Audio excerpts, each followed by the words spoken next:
Hallelujah. Hallelujah.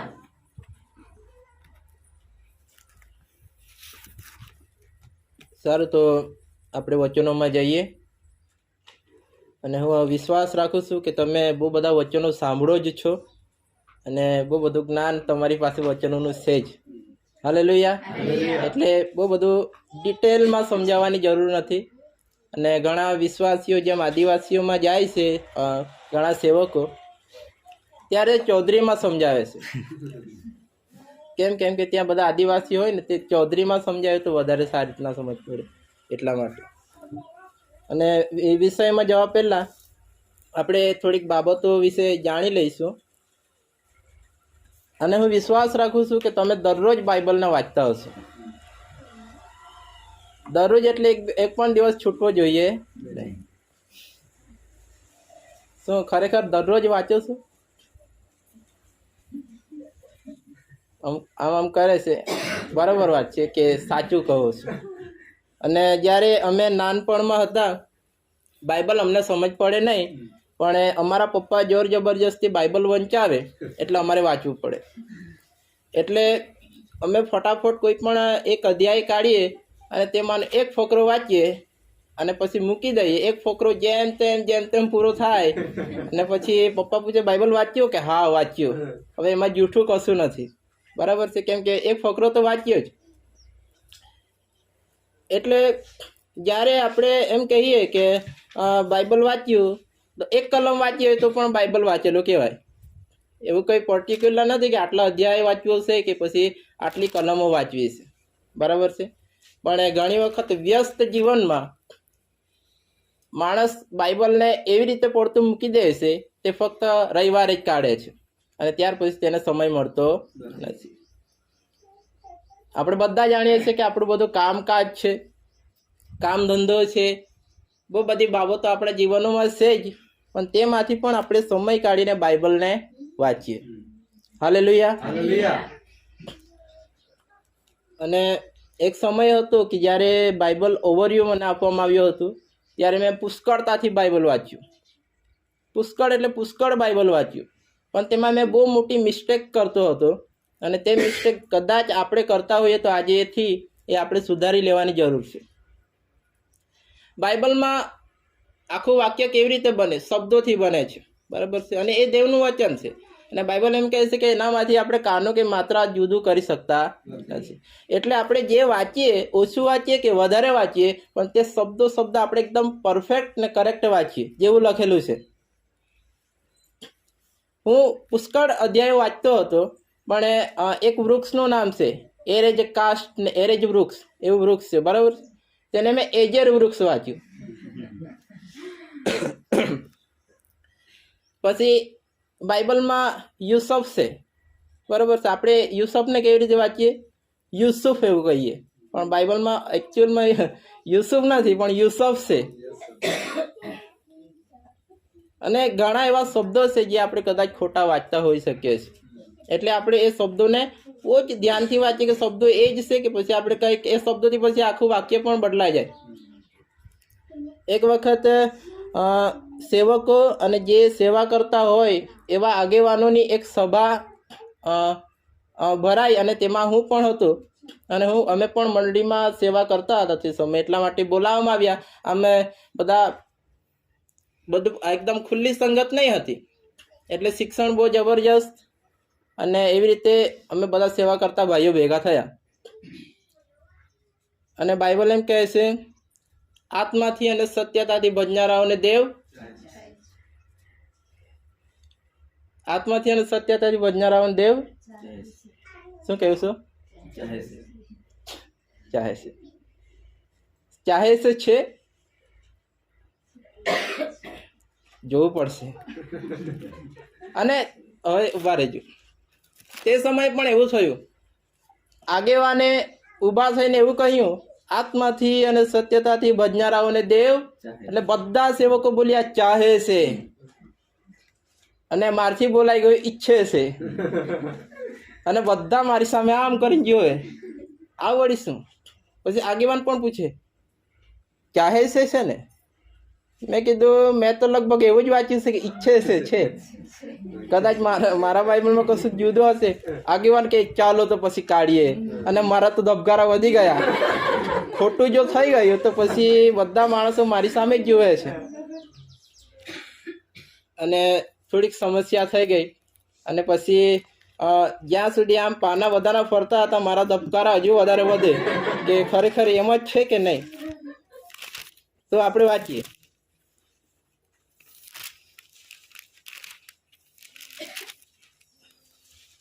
સમરૂની સ્ત્રીવાળી વાત 5મા અધ્યાયમાં યોહાન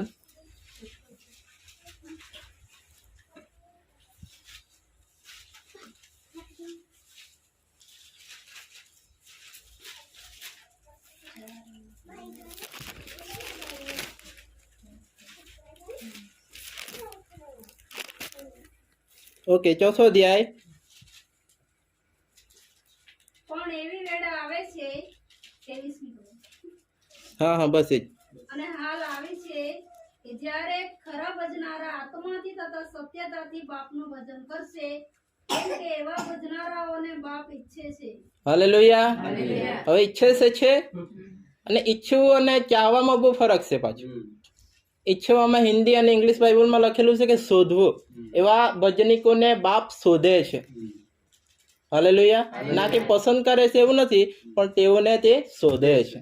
એટલે આ શબ્દોનું બહુ બધું ફરક પડી જાય છે. એટલે આપણે બાઇબલ વાંચીએ તો બહુ ધ્યાનથી વાંચીએ. હાલેલુયા. સારું, તો આપણે હવે મેન વિષય પર આવવા માંગીએ છીએ. આજનો વિષય છે વિશ્રામ. શું છે? અને હું વિશ્વાસ રાખું છું કે બહુ સારી ઊંઘ તમે પૂરી કરી હશે, બહુ સારો વિશ્રામ લીધો હશે. બહુ ટેન્શન છે, બહુ સારી ઊંઘ તો ખબર નહીં, પણ થોડી ઊંઘ આવીને વચમાં જાગી જવાતું હતું, એવું પણ શક્ય થઈ શકે છે. આજનો વિષય છે વિશ્રામ. વિશ્રામનો અર્થ શું થાય છે?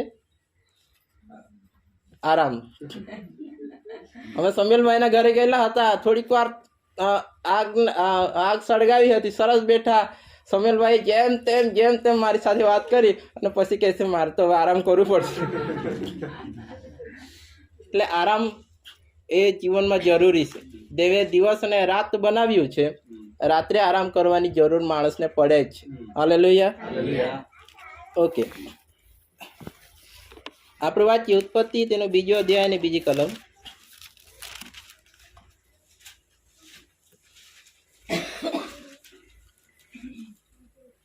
ઉત્પત્તિ 2 અને 2જી કલમ. તેણે પોતાના જે કામો કર્યા હતા તે તેણે 7મો દિવસે પૂરા કર્યા, અને પોતાના કરેલા સર્વ કામોથી તે 7મે દિવસે સ્વસ્થ રહ્યો. ઓકે, હા એ જ. હાલેલુયા. હવે અહીંયા સ્વસ્થ, અહીંયા ગુજરાતીમાં સ્વસ્થ લખેલું છે, પણ ટ્રાન્સલેટમાં એનો છે વિશ્રામ લીધો. હવે એવું નથી કે આકાશ અને પૃથ્વીને દેવ બનાવીને પછી બહુ જ થાકી ગયા એટલે એમને આરામ કરવાની જરૂર પડી. બાઇબલ એમ કહે છે કે દેવ ઊંઘતા નથી અને નિંદ્રાવાસ થતા નથી, અને તેઓ થાકતા પણ નથી. પણ એ કહેવાનો મતલબ એ છે કે પોતાના બધા કામોથી તેમણે તે કામો પૂરા કર્યા, અને પછી હવે કોઈ કામ નથી એટલે સ્ટોપ થયા, બંધ કર્યું તે કામ. એટલે તે દિવસે લખેલું છે કે વિશ્રામ લીધું. હાલેલુયા.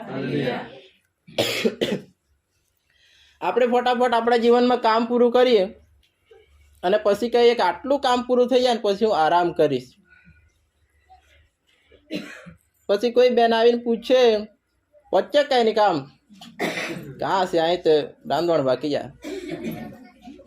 અને એવી રીતે આપણે વ્યવહારો પણ કરતા હોઈએ છીએ. અને દરેક માણસને આરામની, હવે આપણે જીવન જીવવાના માટે કઈ કઈ બાબતોની જરૂર પડે છે?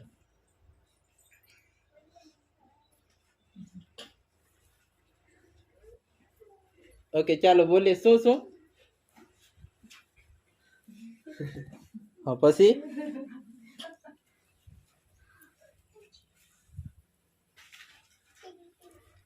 શ્વાસ નહીં લઈએ તો કેટલા મિનિટ જીવી શકાય? 2 મિનિટ, 3 મિનિટ, બરાબર છે.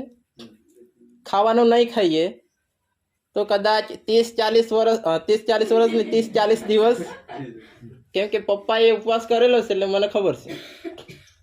30-40 દિવસ સુધી માણસ કદાચ જીવી શકે છે. પાણી વગર માણસ કદાચ 3-4 દિવસ કદાચ રહી શકે છે.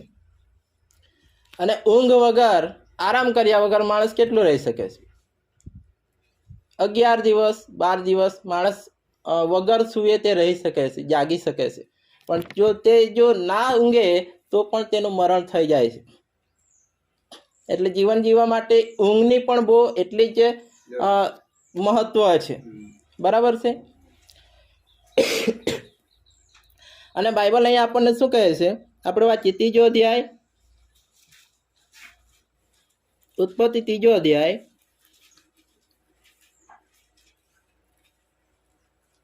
અને 18મી કલમ.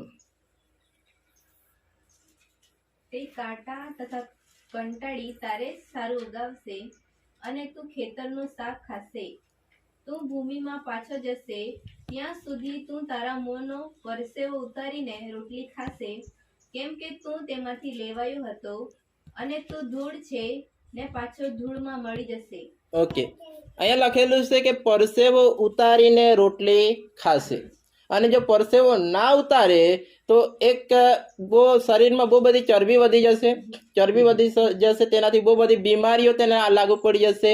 એટલે ગમે તેમ કરીને પરસેવો તો ઉતારવો જ પડશે, ના જ ચાલે દરેક માણસને. નહીં તો ના પરસેવો ઉતારે તો પણ તે મરી જશે કોઈ ને કોઈ બીમારીથી. એટલે આ વચન તો પૂરું થવાનું જ છે. હવે આપણે આગળ વધીએ. આપણે નિર્ગમન વાંચીએ, 1 અધ્યાય અને 11મી કલમ.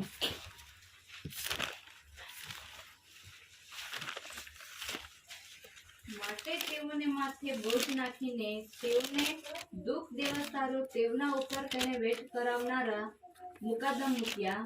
અને તેઓએ ફારૂનને સારું પીથોમાં તથા રામશેષ નગરો વખારોને માટે બાંધ્યા. પણ જેમ જેમ તેઓ તેમને દુઃખ દેતા ગયા તેમ તેમ તેઓ વિશેષ વધ્યા ને બહોળો વિસ્તાર પામતા ગયા. અને ઇઝરાયેલ પુત્રોના કારણથી તેઓ ત્રાસ પામ્યા. અને મિસ્રીઓએ ઇઝરાયેલ પુત્રો પાસે સખત વેઠ કરાવી. બસ ત્યાં સુધી. હાલેલુયા.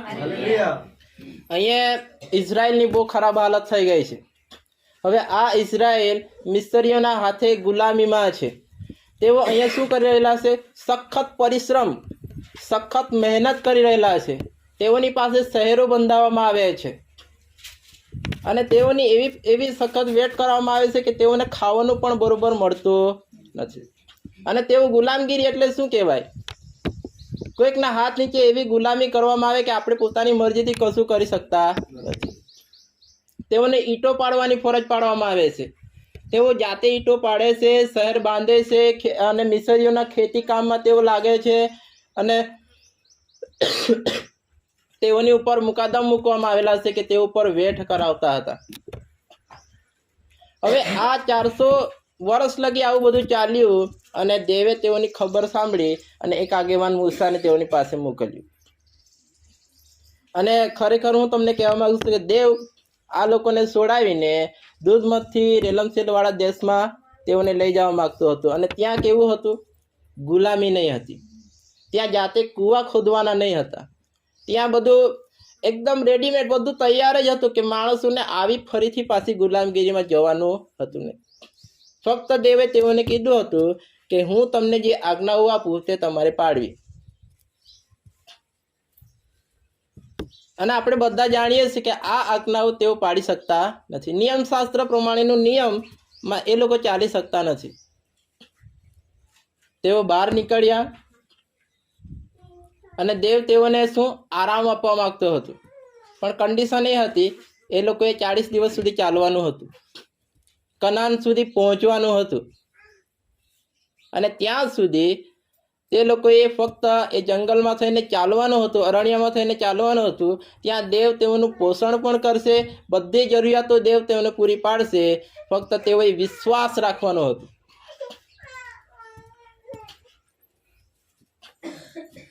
હાલેલુયા. અને દેવ આવા સખત વેઠમાંથી તેઓને આરામ આપીને કનાન દેશમાં પહોંચાડવાનું હતું. આપણે એવું કહેવાય છે કે આપણે જે જીવન જીવી રહ્યા છે તે આના જેવું છે કે આપણે અરણ્યમાં જાણે ચાલી રહેલા છે, અને આ અરણ્યમાં ચાલતા ચાલતા આપણે દેવ પર પૂરેપૂરો વિશ્વાસ રાખવાનો છે.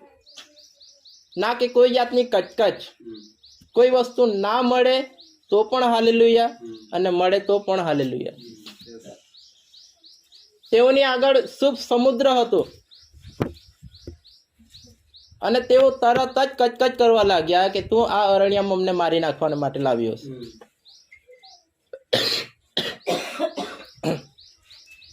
તેઓને તરસ લાગી અને તેઓએ માગ્યું નહીં કે દેવ અમને તરસ લાગી છે, અમને પાણી આપ, પણ તેઓ કચકચ કરવા લાગ્યા. તેઓને ભૂખ લાગી, તેઓએ માગ્યું નહીં, પણ તેઓ મૂસાની આગળ તથા દેવની આગળ કચકચ કરવા લાગ્યા. આપણા જીવનમાં કદાચ કોઈ વસ્તુ આપણને ના મળે તો હું તમને કહેવા માંગુ છું કે આ જે બાબત આ લોકોએ કરી એ કદી જ ના કરીએ. શું? કચકચ. શિકાયા તો એમ કહે છે ને.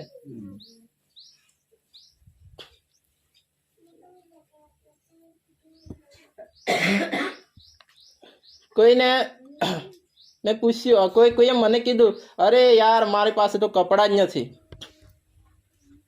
નવા કપડાં છે જ નથી. મેં કીધું કે એક દિવસે તો તું બહુ નવું જાણે પહેરીને આવ્યો હતો, તે ક્યાં ગયા? તે તો એકવાર પહેરાઈ ગયા ને હવે જૂના થઈ ગયા, હવે બીજા નવા લેવાના. તો કેમાં એક વખત વળી જૂના કપડાં થઈ જાય ખરા? ના થાય. તો કેમ જૂના થઈ ગયા? ના, એ તો બધાએ જોઈ લીધા ને, જેઓને મેં બતાવવાનો તો બધાએ જોઈ લીધા, હવે મારે ગમે તેમ નવા જ પહેરવા છે.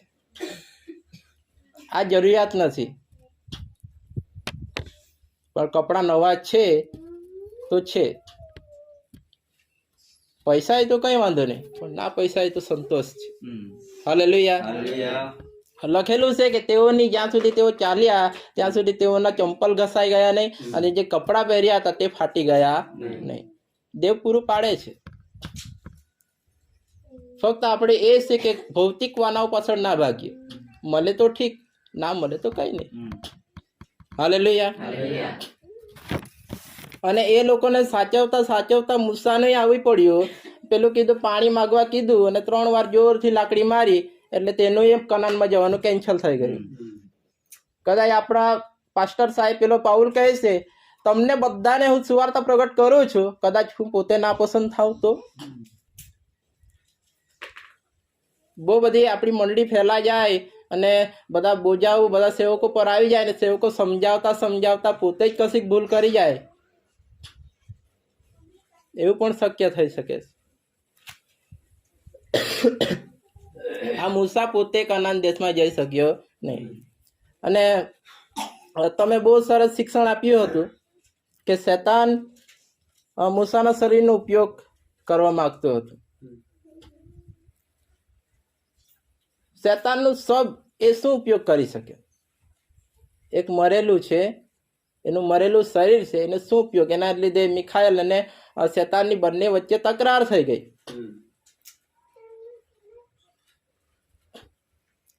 તમને જો તમે બાઇબલ વાંચતા હો તો તમને ખબર હોય કે પેલા લોકોએ બહુ ચરકાઓ ખાધો ને, ચરકાઓ ખાઈને થાકી ગયા. ઇઝરાયલ પુત્રો ચરકાઓ ખાઈને થાકી ગયા અને તેઓનો જીવ બહુ અધીરો થઈ ગયો અને મૂસાની આગળ કચકચ કરવા લાગ્યા કે અમારે તો મિસ્રમાં જ રહેવું સારું હતું, અમે જે પરિસ્થિતિમાં હતા તે જ પરિસ્થિતિ અમારી સારી હતી, તું અમને આ અરણ્યમાં મારી નાખવાને માટે લાવ્યો છે. અને યહોવા દેવનો કોપ તેઓના પર સળગી ઉઠ્યો અને દેવે તેઓની પાછળ આજ્ઞા સર્પ મોકલ્યા અને તે ઘણાને કરડ્યા અને ઘણા માણસો મરી ગયા.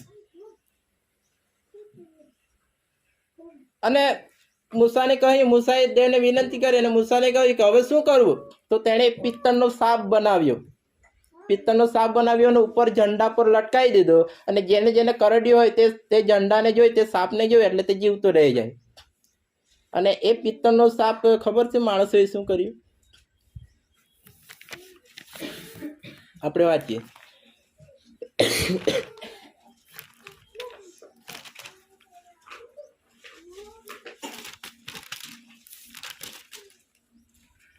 બીજો રાજા 18મો અધ્યાય 1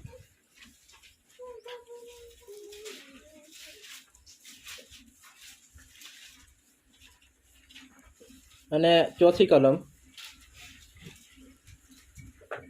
તેને ઉચ્ચ સ્થાનો કાઢી નાખ્યા, સ્તંભોને ભાંગી નાખ્યા, અશેરાહ મૂર્તિને કાપી નાખી અને મૂસાએ બનાવેલા પિત્તળના સ્થાપના ટુકડે ટુકડા કરી નાખ્યા.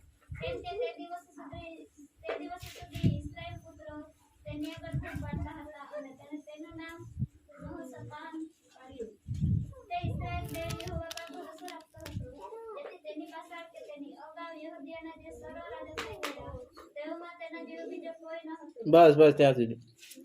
હવે આ પિત્તળ જે બનાવેલો હતો ને પિત્તળનું સાર, તેઓની આ ઇઝરાયેલો શું કરવા લાગેલા? પૂજા કરવા લાગેલા.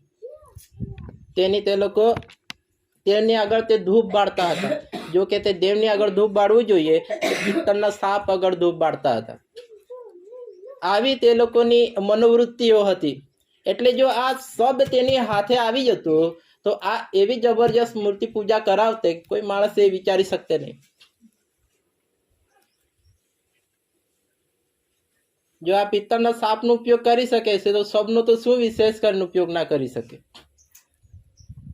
અને આવી રીતે આવું વલણ તે ઇઝરાયલ પુત્રોનું હતું કે તેઓ પછી આપણે જાણીએ છીએ કે તેઓ કનાનમાં જઈ શક્યા નહીં. તેઓની જે તે પાછળ જે છોકરાઓ હતા તે પેઢી એ કનાનમાં ગઈ, પણ તેઓ પોતે તો જઈ શક્યા નહીં.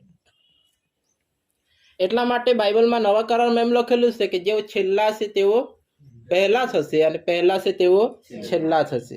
કદાચ કોઈ આપણને એમ લાગે આ તો શું વિશ્વાસ કરવાનો, આનું તો કઈ ઠેકાણું નથી. કદાચ તે જતો રહેતો, આપણે રહી જઈએ તો એક પડતો મુકાશે અને એક લઈ લેવાશે. પણ હું વિશ્વાસ રાખું છું કે આપણે બધા અનંતકાળમાં સાથે હોઈશું. હાલેલુયા. ઓકે, આગળ વધીએ.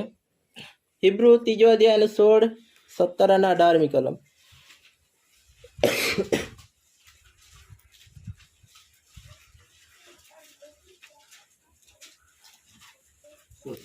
હિબ્રુ 3 અધ્યાય 16, 17 અને 18મી કલમ.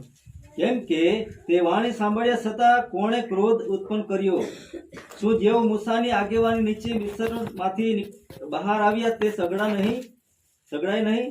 વળી 40 વર્ષ સુધી તે કોના ઉપર નારાજ થયો? શું તેઓએ પાપ કર્યા? તેઓના મુર્દા અરણ્યમાં પડ્યા તેઓના પર નહીં? હા. અને જેઓએ માન્યું નહીં તેઓ વગર બીજા કોને વિશે તેણે સમખાઈને કહ્યું કે તેઓ મારા વિશ્રામમાં પ્રવેશ કરશે નહીં? બસ ત્યાં સુધી. હવે આ દેવે સમ ખાઈને એવું કહ્યું કે તેઓ મારા વિશ્રામમાં પ્રવેશ કરશે નહીં. હવે 4 અધ્યાય ને 1 કલમ વાંચીએ. એટલે જ એ માટે આપણે બીવું જોઈએ, રખીને તેના વિશ્રામમાં પ્રવેશ કરવાનું વચન હજી મોજૂદ રહ્યા છતાં તમારામાંનો કોઈ કદાચ પાછળ પડેલો માલુમ પડે. કેમ કે જેમ તેઓને તેમ આપણને પણ સુવાર્તા પ્રગટ કરવામાં આવેલી છે, પણ સાંભળેલી વાત તેઓને લાભકારક થઈ નહીં. કેમ કે જેઓએ ધ્યાન દઈને સાંભળ્યું તેઓની સાથે તેઓ વિશ્રામમાં એક થયા નહીં. હાલેલુયા. અને એ જરૂરી છે નવા કરારની મંડળી કે આપણે બધા વિશ્વાસમાં એક થઈએ અને જે સુવાર્તા આપણને આપવામાં આવી છે તેના ઉપર આપણે ખંતથી વિશ્વાસ રાખીએ કે દેવે જે વાયદો કરેલો છે એ ચોક્કસ પૂરો કરશે. હાલેલુયા. જેમ આ લોકો વિશ્રામમાં પ્રવેશ કરી શક્યા નહીં, ભલે તે શારીરિક વિશ્રામ હતો, એ શરીરનો વિશ્રામ હતો, અને તેઓએ આ અરણ્યમાં અવિશ્વાસ આણ્યો અને તેઓના મુર્દા એ અરણ્યમાં પડ્યા અને તેઓ જઈ શક્યા નહીં, વિશ્રામમાં પ્રવેશ કરી શક્યા નહીં. તે જ વચન આજે પણ વિશ્વાસીઓને માટે મોજૂદ છે. એક એવી જગ્યા છે કે જ્યાં દેવ રહે છે અને તેને આપણે સ્વર્ગ કહીએ છીએ. બરાબર છે?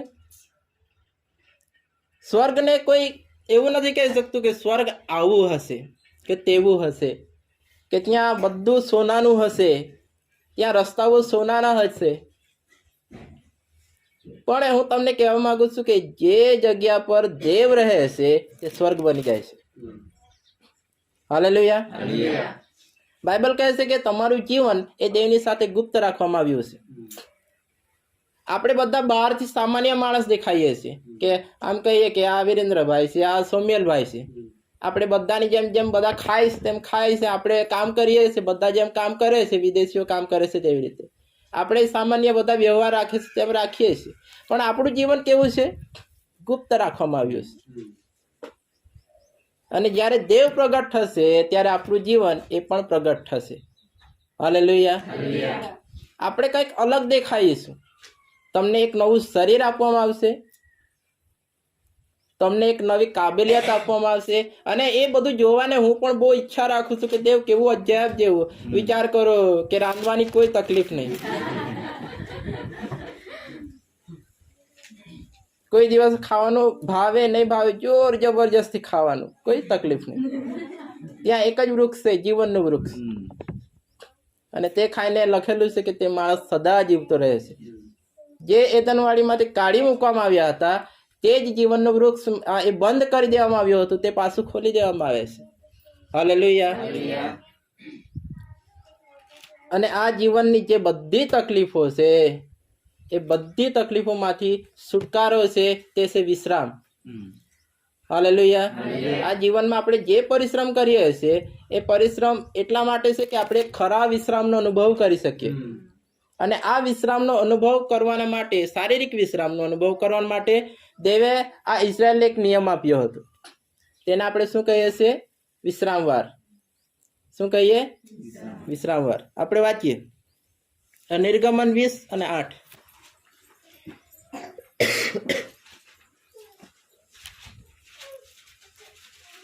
નિર્ગમન 20:8. સબ્બાત દિનને પવિત્ર પાડવાને તું યાદ રાખે. 6 દિવસ તું ઉદ્યોગ કરીને તારું સગળું કામ કર, પણ 7મો દિવસ તારા દેવ યહોવાનો સબ્બાત છે, તેમાં તું કંઈ કામ ન કર. તું ઓકે કે ઓકે, બસ ત્યાં સુધી. હાલેલુયા. અને આ વિશ્રામની શરૂઆત અહીંથી નથી થઈ, એ ઉત્પત્તિમાંથી જ થઈ ગયેલી. બરાબર છે. શરૂઆત તો દેવે કરી હતી. હાલેલુયા. હવે અહીંયા વિશ્રામવારે આ ઇઝરાયલીઓને કામ કરવાની મનાઈ હતી. તે દિવસે કોઈ પણ જાતનું કામ કરવાનું નહીં. આજે આપણે જાણતા નથી કે ખરો વિશ્રામવાર એ લોકો પાડતા હતા તે કયો દિવસ છે, પણ બધા શાસ્ત્રીઓ કહે છે કે શનિવારે વિશ્રામવાર આવે છે. પણ આપણી એ વ્યવસ્થા નથી કે આપણે શનિવારે બધા ભેગા થઈને આરાધના કરી શકીએ. કેમ કે તે દિવસે બધાનું કામકાજ ચાલુ રહે છે અને રવિવારે મોટા ભાગના ઉદ્યોગો બંધ રહે છે, અને તે દિવસે બહુ ઈઝી થઈ જાય છે ભેગું થવું. હાલેલુયા. હવે પ્રશ્ન એ છે કે વિશ્રામવાર આપણા માટે છે કે નહીં?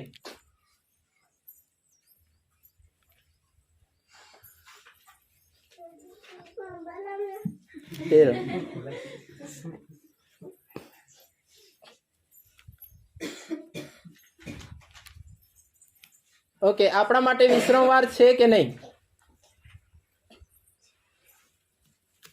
આ ઇઝરાયલી જે પાડતા હતા એ વિશ્રામવાર આપણા માટે છે કે નથી? વિચારો કે દેવ ઉપરથી મન્ના પાડે છે અને આપણે રોજ એકઠું કરીએ છીએ ને આજેનું ચાલે તેટલું જ એકઠું કરવાનું, બધા વધારે નહીં. બરાબર. બીજે દિવસે પાછું પાડશે, પાછું એકઠું કરવાનું. અને એક મહત્વની વસ્તુ છે કે દેવ જેટલું જોઈએ ને એટલું જ આપતા હતા, વધારે નહીં ના તે ઓછું પણ નહીં. આજે માણસોની એવી ઈચ્છાઓ હોય કે થોડુંક વધારે ભેગું થઈ જાય તો સેફટી થઈ જાય, ભવિષ્યની એકદમ પેલું કહેવાય ને કે પછી બહુ ચિંતા જ નહીં, એક સેફટી. બધી જ બાબતોમાં એવું થાય કે અનાજ હોય ભર દઈએ, તમે બધાએ અનાજ આપેલું તો મારું 3 મહિના સુધી કમ્પ્લીટ ચાલુ, મારે કશું કરવાનું હતું નહીં, એક સેફટી થઈ જાય. તેવી રીતે આ લોકો પણ એ લોકોને એક વિશ્વાસ રાખવાનો હતો કે દેવ રોજે જ આપશે અને 6થા દિવસે બમણું આપશે અને 7મા દિવસે કશું કરવાનું રહેતું નથી.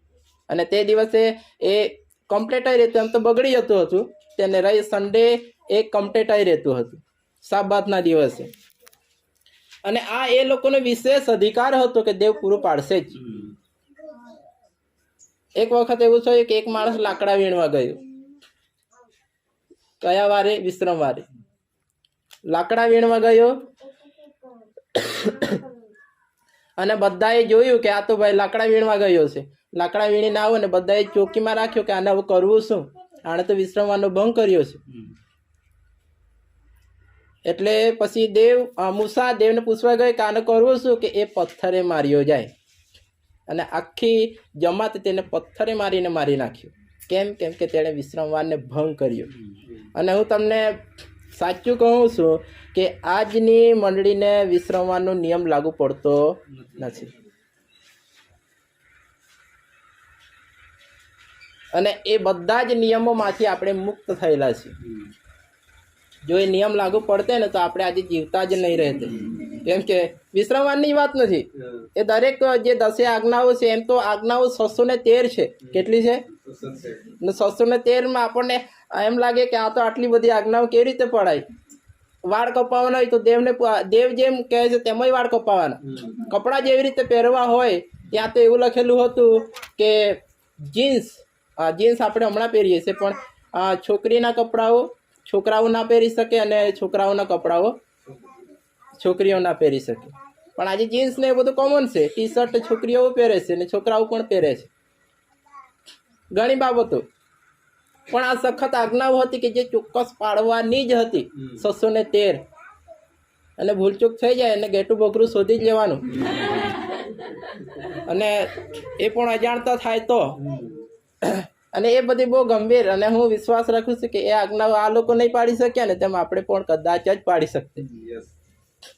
ને આ જે બહુ જ સખત આજ્ઞાઓ હતી તે ફરોશીઓ એમ માને છે કે અમે પાડીએ છીએ.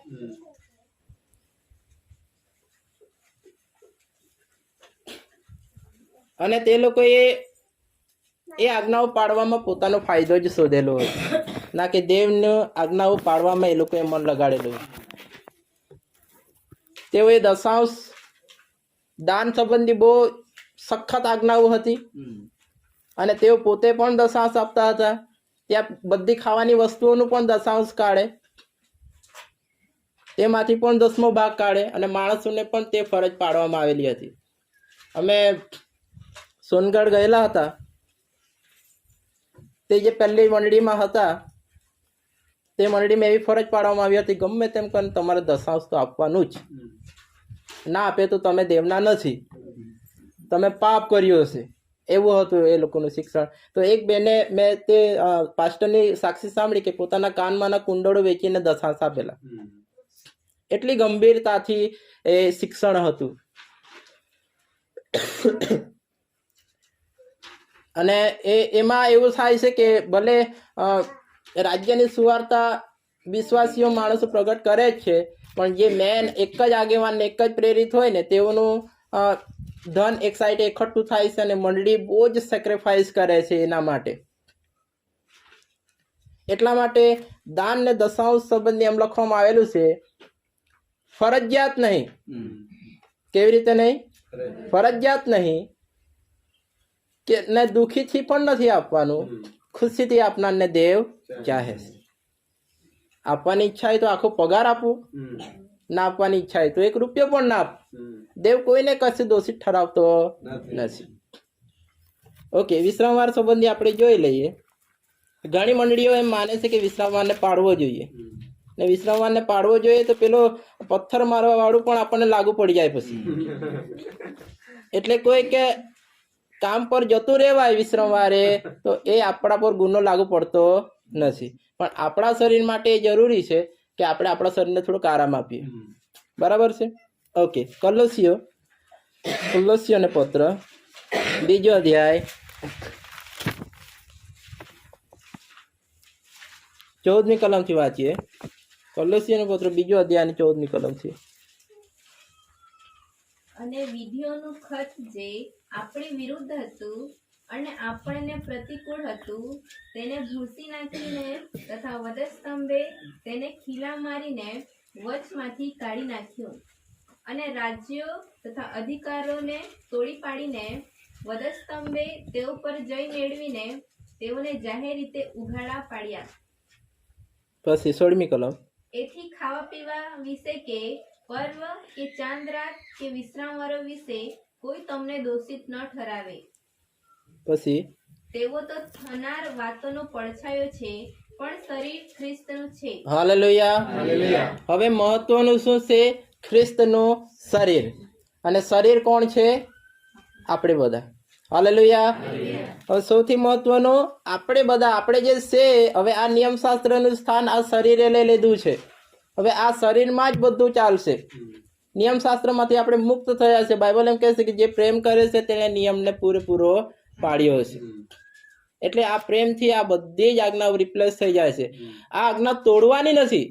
એક વસ્તુ સમજે, આ આજ્ઞાઓને તોડી કાઢવાની નથી, પણ એ બાઇબલ કહે છે કે એ પૂર્ણ કરી દેવામાં આવી છે, સમાપ્ત કરી દેવામાં આવી છે. અને એને આ આજ્ઞાઓને કોણે પાડ્યું છે ખબર? એને સંપૂર્ણ રીતે કોણ પાડી શક્યું? પ્રભુ ઈસુ પોતે. 30 વર્ષ સુધી એમણે પૂરેપૂરી આજ્ઞાઓને પાડી છે. એક બી આજ્ઞાઓને તેમણે ઉથાપી નથી. અને પછી તે શાસ્ત્રી અને ફરીસીઓને એમ કહે છે કે માણસનો દીકરો એ વિશ્રામવાનનો પણ પ્રભુ છે, માલિક છે એ વિશ્રામવાનનો પણ. અહીંયા 16મી કલમ એમ કહે છે, 14મી કલમ, અને વિધિઓનું ખત જે આપણી વિરુદ્ધ હતું અને આપણને પ્રતિકૂળ હતું તેને ભૂસી નાખીને તથા વધસ્તંભે તેને ખીલા મારીને વચમાંથી કાઢી નાખ્યો છે. જે દિવસથી પ્રભુ ઈસુ વધસ્તંભે જડાઈ ગયા તે દિવસે આ નિયમશાસ્ત્રોનો જૂનો કરાર હવે પૂરો થઈ ગયો છે અને નવો કરાર હવે ચાલુ થઈ ગયો છે. અને આત્માનો એ નવો કરાર છે, એ પ્રેમનો એ નવો કરાર છે, એ કૃપાનો એ નવો કરાર છે. એટલા માટે કશીક ભૂલ થઈ જાય તો લખેલું છે કે તેના કૃપાસનની પાસે આપણે આવીને આપણે માફી મેળવી લઈએ છીએ. હવે કોઈ બલિદાન નથી, કશું લોહી આપવાની જરૂર નથી, કેમ કે ડાઘ વગરનું લોહી દેવે પોતે વેવડાવી દીધું છે. હાલેલુયા. 16મી કલમ લખે છે, એથી ખાવા પીવા વિશે કે પર્વ કે ચાંદ રાત કે વિશ્રામવાળા વિશે કોઈ તમને દોષિત ન ઠરાવે. કદાચ કોઈ માણસ એમ કહે કે આ દિવસ રવિવારને હું બહુ પવિત્ર માનું છું, તો આપણે તેને પણ દોષિત ન ઠરાવી. કોઈ એમ કહે છે કે હું બધા દિવસને પવિત્ર માનું છું, તો તેને પણ આપણે દોષિત ન ઠરાવી. કેમ કે તે એક દિવસને પવિત્ર મનાવે છે તે પ્રભુના માટે મનાવે છે, અને બીજા બધા દિવસોને પવિત્ર મનાવે છે તે પણ પ્રભુના માટે જ કરે છે. એટલે આપણે કોઈને દોષિત ઠરાવીએ નહીં. પણ એક વસ્તુ છે કે વિશ્રામવારનો એ નિયમ દેવે કાઢી નાખ્યો છે, હવે આપણને લાગુ પડતો નથી. એટલા માટે મીટિંગ પૂરી કરીને ભાત જોડવા જવાનું હોય તો કંઈ વાંધો નથી. અને પહેલી સદીની મંડળી દરરોજ ભેગી મળતી હતી, બરાબર છે, દરરોજ ભેગી મળતી હતી. અને આપણી એવી હાલત નથી કે આપણે દરરોજ ભેગા મળી શકીએ. અમે 25 કિલોમીટરથી આવીએ છીએ, એટલે બુધવારે પણ અમારથી આવતું નથી. એટલા માટે જો બની શકે તો આપણા જીવનનો અઠવાડિયામાંનો એક દિવસ ગમે તેમ કાઢીને આપણે મંડળીની સાથે વિતાવી. ગમે તેમ કરીને મંડળી સાથે આપણે ભેગા મળીને આરાધના કરીએ, વાતચીત કરીએ, દેવના વચનોને શીખીએ, એ મહત્વનું છે. અને જો કન્ડિશન સારી હોય તો એક દિવસ તમે આરામ પણ કરી શકો છો. 6 દિવસે બરાબર કામ કરો અને રવિવારે તમે બરાબર ઊંઘી જાઓ તો પણ વાંધો નહીં. હાલેલુયા. અને હું આશા રાખું છું, જો જૂના કરારમાં જે વિશ્રામવાર હતું એ અનંતકાળના વિશ્રામવારનું એક ચિહ્ન હતું કે દેવ આપણને અનંત જીવન આપવાનું છે. એનું અદ્ભુત એ દ્રશ્ય હતું કે દેવ એક વિશ્રામવારનો અનુભવ કરી શકે, કે દેવ જે આપણને આપવાનો છે. ઓકે, આપણે જલ્દી જોઈએ. હવે છેલ્લી કલમમાં જ આવી જઈએ કેમ કે બહુ સમય થયેલો છે. માથી તેનો 11મો અધ્યાય 28-29 કલમ. અને કોઈ કાઢી દેવું બીજું કોઈ વ્યક્તિ કે પ્રકટીકરણ 21 અને 1-4.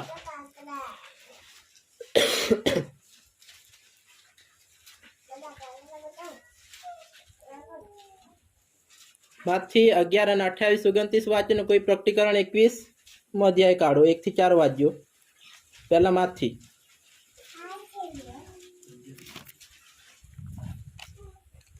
ઓ વેચરું કરનારાઓ તથા ભારથી લદાયેલાઓ, તમે સગડા મારી પાસે આવો ને હું તમને વિસામું આપીશ. મારી જોસરી તમે પોતા પર લો ને મારી પાસે શીખો, કેમ કે હું મનમાં નમ્ર તથા રાંકડો છું ને તમે તમારા જીવનમાં વિસામું પામશો. Okay, hallelujah. હવે અહીંયા લખેલું છે કે મનમાં વિસામો પામશો. વિસામાનો જે અનુવાદ આપણે બીજા બધા બાઇબલમાં જોઈએ, હિન્દી અને ઇંગ્લિશ ને KJV કિંગ જેમ્સ વર્ઝન તમે વાંચતા હોવ તો પણ ત્યાં વિસામાનો અર્થ છે વિશ્રામ, આરામ. બરાબર છે. હવે આરામ ક્યાં પામશો? જીવમાં તમારા જીવમાં વિસામો પામશે. કે મનમાં? છેલ્લી કલમ. તમારા જીવમાં. ઓકે. હવે યાદ રાખો કે પ્રભુ ઈસુ જે પૃથ્વી પરનું જીવન જીવતા હતા તેમાં આપણે જેટલી ચિંતાઓ કરીએ છીએ ને એમના જીવનમાં કોઈ ચિંતા નહીં હતી. યસ.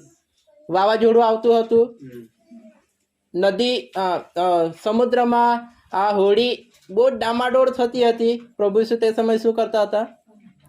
ઊંઘતા હતા. શું કરતા હતા? ઊંઘતા હતા. એમને કોઈ ચિંતા જ નહીં હતી. જીવનની બધી બહુ ચિંતાઓ એમને કશી હતી જ નહીં. કોઈ મિત્રને મેં એમ નીચે જોઈને બેઠેલો હતો કે શું થયું, જવા દેની વાત, મરી જામ તેમ લાગતું છે.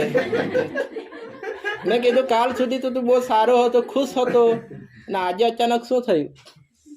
એ તો હું ના કહી શકું, પણ એટલું ખરાબ હાલત છે ને, જવા દેની વાત. એટલે આ બધી બહુ માણસોની જગતિક ચિંતાઓ હોય છે.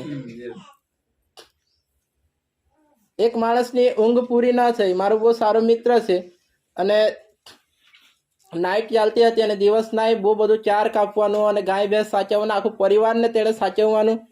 અને રાત્રે જઈને ઊંઘી ગયો અને એક બિહારી આવીને આવો એક ગોલ દડો બનાવી તેને છૂટ્ટો માર્યો અને તે ઉઠ્યો અને પેલાનો ચોક્કસ જીવ લઈ લેવાનો હોય ને તેમ તેની પાછળ મારવાને દોડ્યો. પેલો જીવ બચાવવા માટે એટલો ભાગ્યો કે આજે તો મારો આવું બન્યું. એટલે માણસોની આ ચિંતાઓ એટલી જબરજસ્ત હોય છે ને આ જીવનમાં કે તેનું તમે મુખ જોઈને જાણી જશો કે આની તો બહુ આજે હાલત ખરાબ છે. પણ હું તમને કહેવા છું કે બાઇબલ એમ કહે છે કે ઓ વેતરું કરનારાઓ તથા ભારથી લદાયેલાઓ, તમે મારી પાસે આવો અને હું તમને મનમાં વિસામો આપીશ. હાલેલુયા. શું લખેલું છે? મનમાં જ છે, જીવમાં. જીવમાં છે. જીવનો અર્થ શું થાય છે? ચાલો, જીવનો અર્થ શું થાય? જીવનો અર્થ થાય છે પ્રાણ. બરાબર છે. પપ્પા ક્યારના બોલ બોલ કરે છે. લે આ લઈ જા. તમે તમારા પ્રાણમાં વિસામો પામશો. હવે પ્રાણમાં વિસામો કેવી રીતે મળી શકે? કે જ્યારે માણસ પાપમાંથી મુક્ત થઈ જાય ને ત્યારે તેને પ્રાણમાં વિસામો મળી જાય. બરાબર છે. જ્યાં સુધી માણસના જીવનમાં પાપ હોય છે ત્યાં સુધી તેને કદી શાંતિ મળી શકતી નથી. એટલે આ જગતના જે પણ લોકો છે, જેઓ પ્રભુ ઈસુ પર વિશ્વાસ કર્યો નથી, તે લોકો પાપનો બોજો લઈને ફરતા હોય છે. તેઓની ભૌતિક અભિલાષાઓ બહુ બધી હોય છે, તેના લીધે તે લોકોને ચેન પડતો નથી. અમે સેલુડ ગયેલા હતા તો અમારી પાસે કોઈ પાસે બેગ નહીં. અમે કોઈ પ્લાસ્ટિકમાં લઈ ગયેલા બાઇબલ અને એક જ વ્યક્તિ બેગ લાવેલું અને તે હતું પ્રિતેશભાઈ. અને એમનું કદ પણ નાનલું અને બેગ એમનો બહુ મોટો. અને અમને એવો વિચાર આવ્યો કે અમારો બાઇબલ બધું એમને આપી દઈએ. અને બધાએ એક નાખ્યું, બીજાએ નાખ્યું, એમ કરી 5 જણા હતા અને 5 બાઇબલ 5 બાઇબલ એમની પાસે.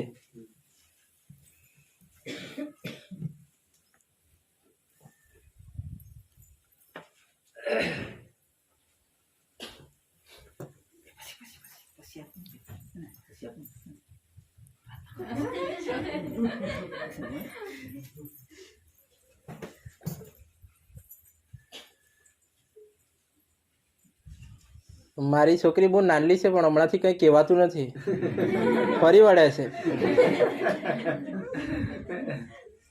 અને એ કોઈથી ડરતી એ નથી અને કોઈ જાતની એને બીક નથી. અને હું તમને એમ કહેવા માંગુ, આપણે ખાલી ફક્ત બાપથી બહીએ, બીજા કોઈથી નહીં.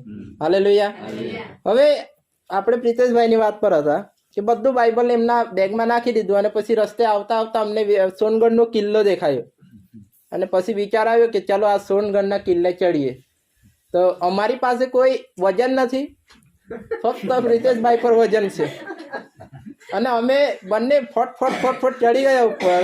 પ્રિતેશભાઈ થોડુંક ચડે ને હા એમ કરીને બેસી જાય, કેમ કે એમની પાસે વજન હતું. અને અમે ફટ ચડી ગયા ને અમે બધું ફરી વળ્યા આખું, તો પણ પ્રિતેશભાઈ આવ્યા નહીં.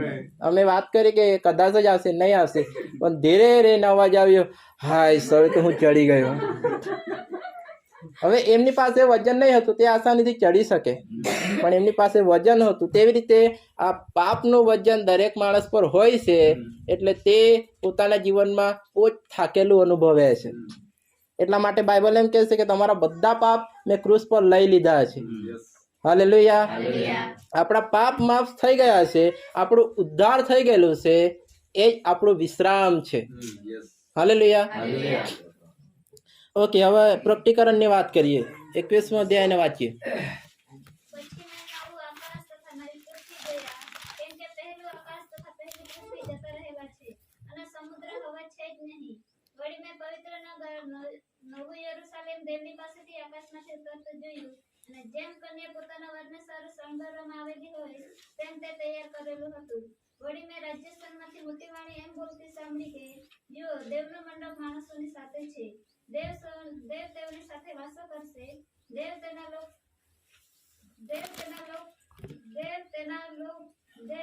લોકો થશે, અને દેવ પોતે તેમની સાથે રહીને તેઓનો દેવ થશે. ઓકે, ત્યાં સુધી. હાલેલુયા. હવે આ જે વસ્તુ પ્રકટીકરણમાં લખેલી છે તે દરેક વિશ્વાસીઓ તેની રાહ જોઈ. આપણે કોની રાહ જોઈએ છે? નવું આકાશ તથા નવી પૃથ્વી. જો જે જગ્યા પર દેવ હોય ને તે જગ્યા સ્વર્ગ બની જાય. નવું યરૂશાલેમ કોઈ અલગ જગ્યા નથી, પણ આ જ જગ્યા પર નવું યરૂશાલેમ ઉતરવાનું છે. આ જ જગ્યા પર નવી પૃથ્વી થઈ જવાની છે. આ જ પૃથ્વી એક નવું રિસ્ટોરેશન થઈ જશે, અને તે દિવસની આપણે અપેક્ષા રાખીએ છીએ.